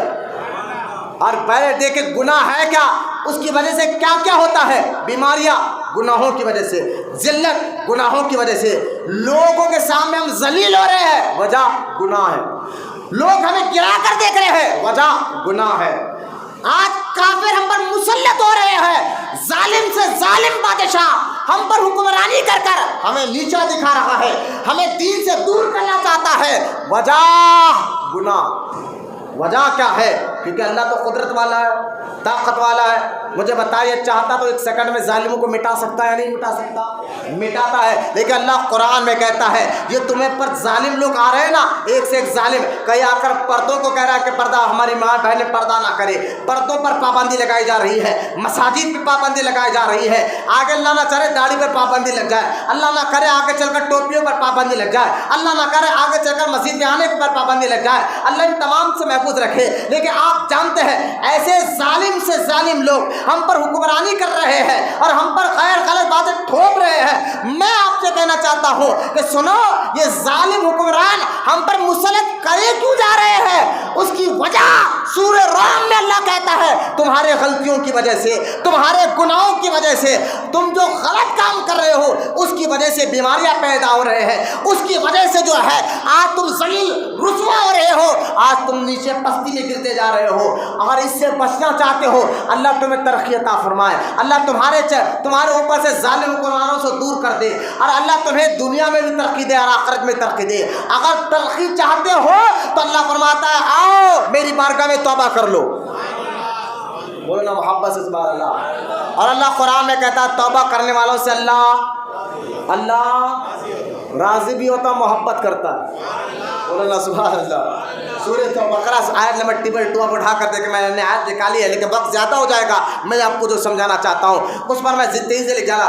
اللہ فرما رہا ہے کہ بے شک اللہ توبہ کرنے والوں سے محبت کرتا ہے، بولو نا سبحان اللہ۔ ارے بھائی اگر آج کا سی ایم، آج کا ہمارے شیخ کا سی ایم ہے، یہ میرا آدمی میں محبت کرتا ہوں، بات سمجھو نا، تو اس کا مقام پورے اسٹیٹ پہ کیسا ہو رہا ہے؟ پولیس والے بھی سلام کریں، لکھو بھائی سی ایم کا آدمی ہے، دوسرے لوگ بھائی اس کی پہنچ سی ایم تک ہے اور سی ایم اس کی بات سنتا ہے۔ اگر اسٹیٹ گورنمنٹ ہے، سینٹر گورنمنٹ، اگر پی ایم ہمارے ملک کا ہے یہ میرا آدمی ہے، میں محبت کرتا ہوں، آپ کو معلوم نا اس کا مقام کیسے ہو رہا ہے؟ زیادہ دور جانے کے لیے اپنے محلے کے کونسلر کو آپ دیکھ لیا، معمولی سا کونسلر ہے نا، پتہ نہیں وہ کتنے آسمانوں پر رہتے انہوں، کسی کو منہ لگا کے بات نہیں کرتے، ہے کیا انہوں کونسلر ہے، منہ لگا کر بات نہیں کرتے، کسی کی پریشانی کو سننے کے لیے تیار نہیں، کونسلر کا یہ حال۔ پھر ہمارے علاقے کے ایم ایل اے ہو، پوچھو مت بھائی، وہ کو کون ملے گا بیچارہ ہے، یہ پوچھ ہوگی لوگوں سے۔ میں آپ کو کسی سیاسی بات نہیں کر رہا ہوں، لیکن جو جتنے بڑے عہدے پر جائے گا اس سے اتنی زیادہ پوچھ ہونے والی ہے۔ صرف میں کونسلر ایم ایل اے لیڈروں کی بات نہیں کر رہا ہوں، اگر اپنے گھر کے آپ بڑے ہیں، اپنے گھر کے آپ بڑے ہیں اور آپ دیکھ رہے ہیں کہ میری بیٹی گناہ کر رہی ہے، آپ دیکھ رہے ہیں، حضرت 2 منٹ ٹھہر جائیے، ادھر مت لگا، آپ دیکھ رہے ہیں کہ آپ کے خاندان میں آپ کی بہو، بیٹی، بہن، بیٹا غلط کام کر رہا ہے اور آپ چاہتے تو آپ کے بولنے پر رک سکتا ہے، آپ کے بولنے پر گناہ غلط کام سے رک سکتا ہے، لیکن آپ بول نہیں رہے، پوچھ آپ سے بھی ہے، شوہر سے پوچھو گی بیوی بچوں کے بارے میں، ماں باپ سے پوچھو گی اولاد کے بارے میں، خاندان کے بڑوں سے پوچھوں گی خاندان کے بارے میں، ہر ایک کو اپنے ماتحت جواب دینا ہوگا، جتنے بڑے ہوتے اتنی بڑے پوچھو گی۔ لہٰذا غور کریں، اس آیت میں آپ کو بتانا چاہتا ہوں، اللہ قرآن میں یہ کہتا ہے کہ جو سچی توبہ کرتا ہے میں اس سے محبت کرتا ہوں۔ سوچو کتنا بڑا اس کا مقام ہو گیا۔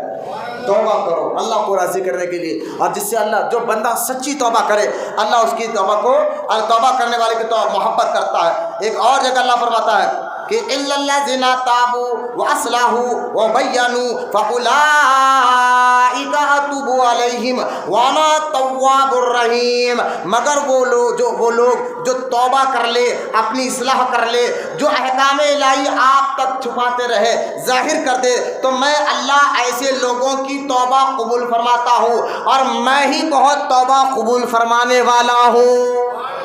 یعنی اب تک کوئی عمل نہیں کر رہے تھے، توبہ کر کے عمل کرنے والے بن جاؤ، چھپا رہے تھے نا عمل کو، داڑھی والے بن جاؤ، چھپا رہے تھے نا نماز سیکھنے والے بن جاؤ، چھپا رہے تھے نا ماں باپ کی اطاعت کرنے والے بن جاؤ، چھپا رہے تھے نا حلال کمانے والے بن جاؤ۔ اللہ فرماتا ہے جو اپنے غلط کاموں کو، اچھے کاموں کو چھپا رہے تھے، ظاہر کر کے، پھر اللہ ہی ان کو محبت کرنے والا بنا، اللہ ان سے محبت کرتا ہے۔ یہ آیت میں نے 2 آیتیں سنائی ہے، اب آپ حدیث پاک سنیے۔ نبی کریم صلی اللہ تعالیٰ علیہ وسلم نے فرمایا، جب معاذ بن جبل رضی اللہ عنہ سے روایت فرماتے ہیں، میں نے عرض کیا یا رسول اللہ صلی اللہ علیہ وسلم مجھے کوئی نصیحت فرمائے۔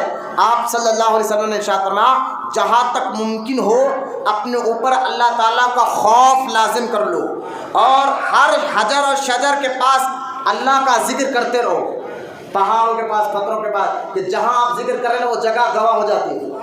اسی طرح جہاں آپ گناہ کر رہے ہیں نا وہ جگہ آپ کے گناہ کی، زمین پر کسی جگہ پہ بیٹھ کے آپ نے گناہ کیا، شراب پیا تھا، زنا کیا تھا معاذ اللہ، جوا کھیلا تھا، کسی کو مارا تھا، قتل غارت گری کی تھی، یاد رکھو قیامت کے دن وہ گناہ کا حساب ہوگا، لیکن وہ جگہ جس جگہ پر آپ نے گناہ کیا ہے نا وہاں وہ جگہ بھی اللہ کی بارگاہ میں آ کے کہ ہاں مولا فلاں کرے فلاں وقت سے یہ کامیاب، وہ زمین کا حصہ اللہ کی بارگاہ میں گواہی دے گا، آپ کا ہاتھ، آپ کا پیر اللہ کی بارگاہ میں گواہی دے گا کہ تم آپ یہ ہاتھ سے کیا کام کرتے تھے، آپ یہ پیر سے کیا کام کرتے تھے، آپ یہ زبان سے کیا کام کرتے تھے، آپ یہ آنکھوں سے کیا کام کرتے تھے، آپ یہ پیٹ میں کیا کرتے تھے۔ یہ پیٹ گواہی دے گا، زبان گواہی دے گا، آنکھیں گواہی دیں گے، ہاتھ اور پیر گواہی دے گا، جو جگہ پہ بیٹھ کر گناہ کیے وہ جگہ گواہی دے گی، لیکن جو بندہ توبہ کرتا ہے، بولا سبحان اللہ، جو بندہ توبہ کرتا ہے نا، اللہ فرماتا ہے، اللہ کے رسول فرماتے ہیں،